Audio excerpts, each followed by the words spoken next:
Do your DoorDash earnings look scary?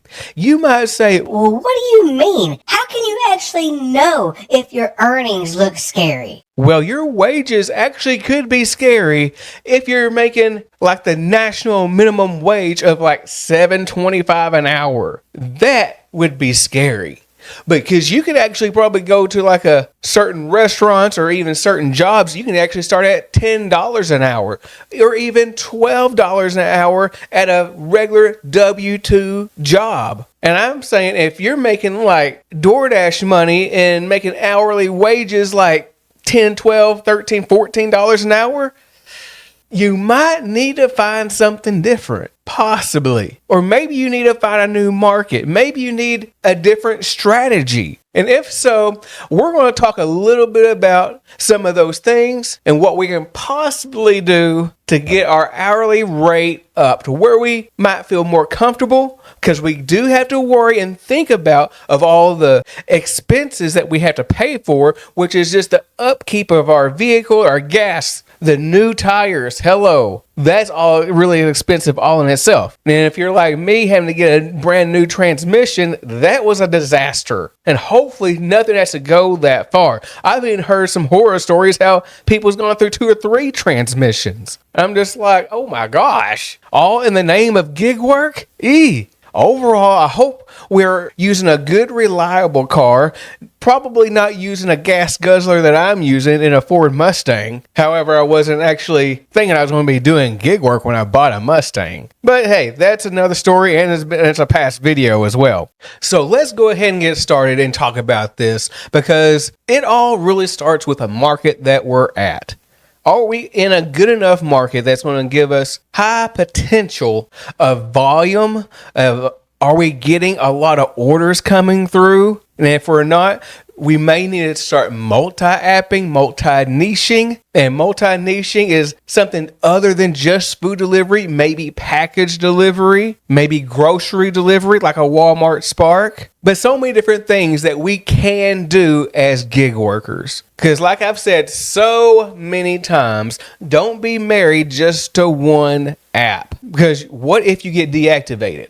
What if this happens? What if that happens? Hey, it could happen. So we got to be prepared just in case of the worst case scenario. Because even on a slow day, and you're just looking at your app and it's just like low volume orders, it's like it's just not cutting it. It could be best to go ahead and turn on Uber Eats, turn on those other apps to make it happen. Because what you need is earnings. But here's the question. Can you actually do just DoorDash? Yes, you can, because I've done it for years now. I've been able to get to platinum, stay platinum. Even though I may fall out from time to time, that's still okay, because you don't want to set yourself up and just take an awful order after awful order that's upside down here, because you're not going to make anything. And then you're just better off and just letting those offers roll and let someone else take them than for you to take them. Because if you get a $3 order for 6 miles, yikes, stay away. But the number one thing is try to make sure you're in that right market. And besides being in that right market, it would be best to be around a right restaurant. Just because McDonald's or Burger King's the hot spot doesn't mean you need to actually go there and sit by that area, because the highest tips are not going to be around those type of restaurants. Now, if you could be around an Olive Garden or maybe a Chipotle or something like that, but whichever is a good restaurant where you've seen some good high-paying orders, try to stay around those restaurants right there. No matter if the hotspot says this or that. Because a lot of times, this is just like fishing. We just sitting there waiting for a bite. We're at the good area in the pond, so let's go ahead and keep on fishing. So make sure you're positioned well. Then the next thing is like, what time of day is it? Now, you can really dash any time of the day, but the most important times of the day is that lunch rush and dinner rush. But I've even been out in the morning hours and still got some pretty good orders, even catering orders.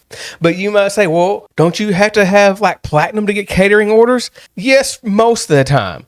Now, every now and then, I've received catering orders not being platinum. I've received it when I was gold status. I've received it when I wasn't any status at all. But if you're platinum, you're more than likely to get those high-paying offers and those catering orders. And when you receive those type of orders, it can really set you up not only for a good hour, but it can really set you up for the rest of your day. But then here's the question of like, is platinum important? Is the tier program important? Not necessarily, because if you're in a really good market where people tip very well, or maybe DoorDash has a lot of peak pay and bonus pay and boost pay and so much pay that's going all the way around where it's not really making a difference, well, then you probably don't have to be platinum, gold, or silver. You can just find the right offers and still make $20 an hour, $25 an hour, $30 an hour, depending on the offers that you receive.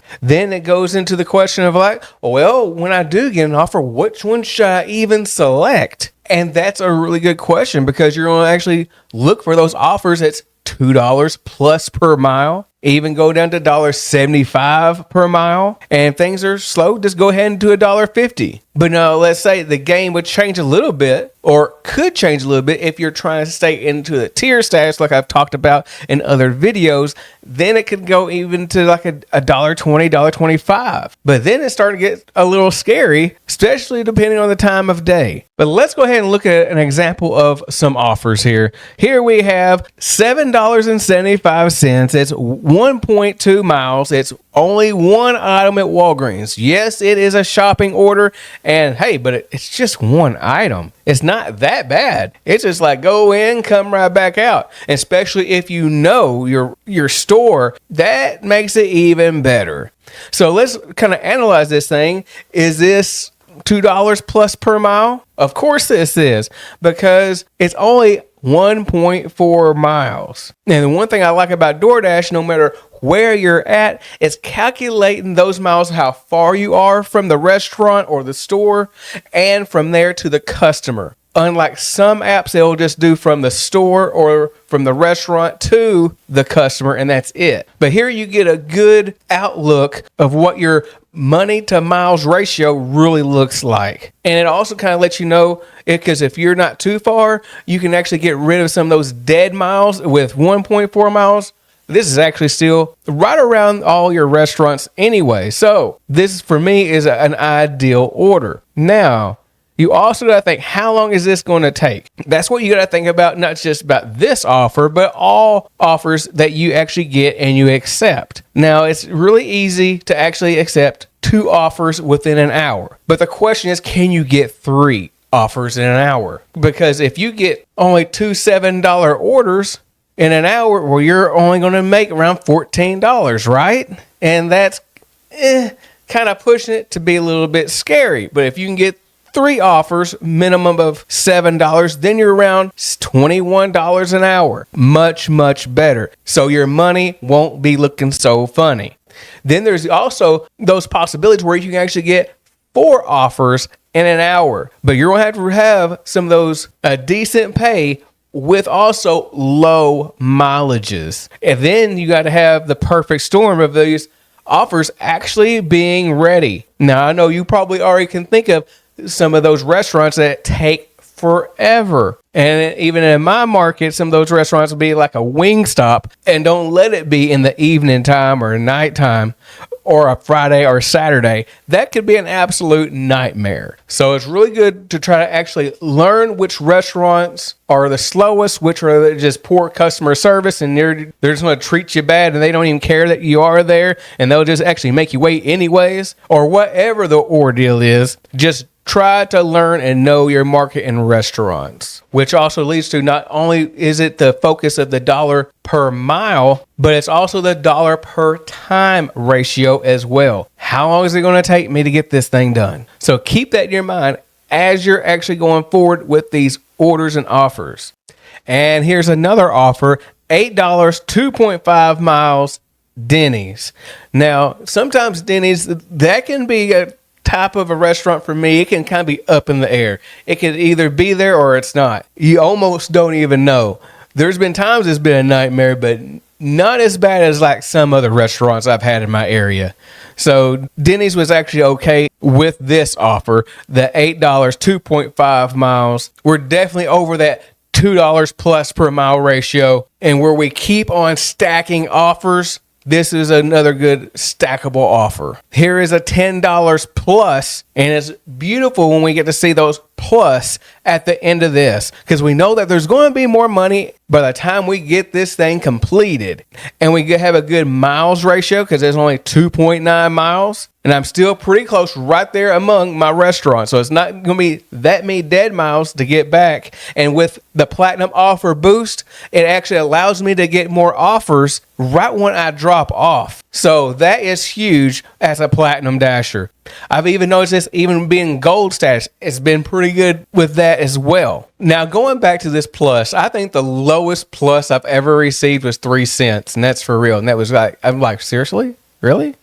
But usually, sometimes it might be 50 cents, maybe all the way up to $5. You just never know how much is at the end of the rainbow with these type of offers. But even this was just at $10, you're still in pretty good shape because you're still over that $2 plus dollar per mile ratio. And here recently, I've been seeing DoorDash actually trying to stack more offers of like still being like $10, and it might be 3 or 4 miles, and it's like 2 different customers. And it's just like, it can be a little bit frustrating, even though all these restaurants still might be close by and the customer might be close by. But it's just like, man, I'm picking up 2 different ones. I'm only going to make $10. But the good news is you can probably still knock it out quick, and you can probably more likely get another offer. You just got to hope the people at the restaurant is on it, where you can pick up that order as quickly as possible and go. And the other thing that you want to actually do is make sure when you are going to the customer, make sure you're doing the best route possible, because sometimes you're in situations where you can actually save more time or you can actually save more miles. So which one would you rather do? Because I'd rather save time so I can get right back into the game and get another offer. Now let's actually bring it to the thought of peak pay, because sometimes peak pay can be a double-edged sword. Let's just say in my market example, where I very rarely get peak pay, especially at a decent amount of time, because usually it's at nighttime around. Sometimes, even today, it was 8 o'clock. I do give them that. But most of the time, it's like 9, 10 o'clock, and even later, even when restaurants close for some reason. But let's just say if you were to get like peak pay during those lunch and dinner rush hours, when it's not a holiday, sometimes there's a big rush and a flood of dashers that's actually going to be out there, which causes you to not get very many offers. Yes, it has happened on many occasions, and there's nothing much you can actually do about it. So even when you do seek peak pay, you still go for it, because if there's a lot of offers out there, you're going to be banking most likely if you can actually keep on staying busy, getting 2 or 3 offers in an hour and accepting those right offers. As we've talked about, that $2 plus per mile, $1.75, maybe $1.50. But if it's going real good, maybe that $1.50 per mile could be out the window. But you just got to kind of gauge it and just kind of see what's happening, what's working, because what's working in one market can be different in another. Here in my market, I can still be going good around 9 o'clock, and I would be just another town over, and it's dead at 8 o'clock. And they have more restaurants, and it's a bigger city. Go figure. I have not figured that out yet, like whatsoever. But hey, this one being a smaller town and it actually has more. Anyways, that kind of blows my mind. Different video. Then you also got the thought of which is better, earn by time or earn per offer. Now, many dashers have had many different experiences, even with earn by time can be great for some people. I haven't really experienced that a whole lot personally, because I'm usually going to go with earn per offer, because when I'm earned by time, I am sent all the way out through the rivers, through the woods, through grandma's house. I've been back 3 or 4 times, twice that. How you doing? That type of mileage. Then you got to worry about the traveling back, even though sometimes I do get offers coming back. But I tell you what, I don't know if I've been on earn by time where I haven't had like horrendous mileages. But just because I had a bad experience doesn't mean it's going to be bad for you in your area. So please test it and see how it is. And come back and let me know how it went by leaving a comment below. You might be just sitting there thinking just like, I've heard you talk about all this, but can I really make it happen? Can I really make this worth it? Well, that will definitely be up to you in trying different things in your market. So make sure and go out there and make bank.